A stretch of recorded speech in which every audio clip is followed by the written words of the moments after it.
Hi everyone, in today's video I'll show you guys how you can add birthday on your Starbucks app.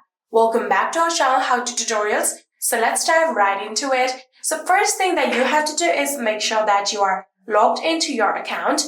And after doing that, here if you scroll down to your home page, you can see there is the option of a birthday treat and you can get the option of add birthday. So since I have not added my birthday in my account, but if you can't see this option, what you can do is simply tap on your profile icon right here.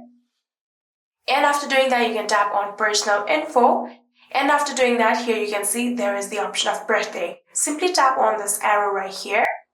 And now you can choose your birth date.